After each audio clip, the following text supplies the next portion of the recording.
Hi, welcome back to musictrainer.com. So another scale I'd like to talk about using is the blues scale. This is used or overused in music quite frequently, and it's very useful. The blues scale can be used to play over minor type chords and also over dominant 7 or 7th type chords.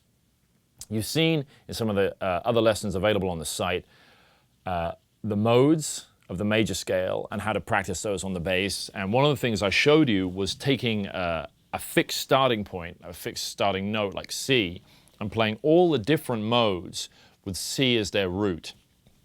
And when you're practicing that, the next step for that would be to take some of the other scales and materials available to you and also do those starting on C as your root of the scale. So let's look at the blues scale, which you're probably familiar with. And then we're going to see how to incorporate that and combine this with different ideas. So C blues scale, let's look at the actual structure of the scale. So we're going to start on the C on the 3rd fret of the A string. Start with our first finger again. C is our root.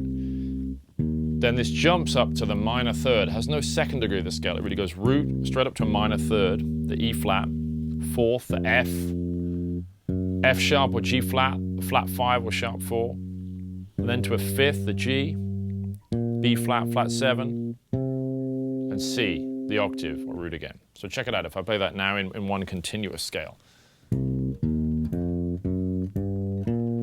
I'm back.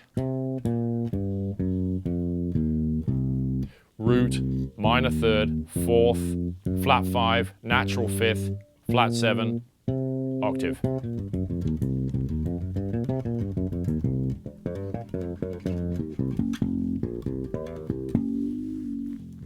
So you can see, like, even a little bit of playing around with it there.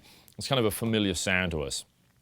Now, with the blues scale, this can be used in a variety of applications, as I said. You can use this over the dominant 7 chord and over a minor chord as well. The reason why it's so good is because it has this flat 3rd here, minor 3rd, and this little chromatic movement. And by chromatic, we mean we're filling in every note between scale steps, if you like, or standard scale degrees. So let's look at this.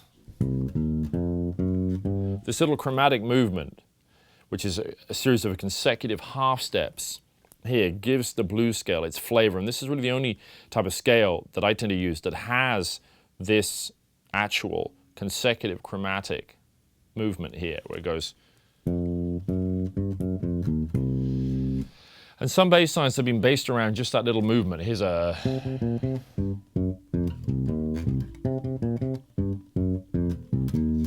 This is a typical bass line that was played by a rock band some time ago, and you might even recognize that sound. And it really makes use of that little chromatic stepwise movement down here, or half step, should I say.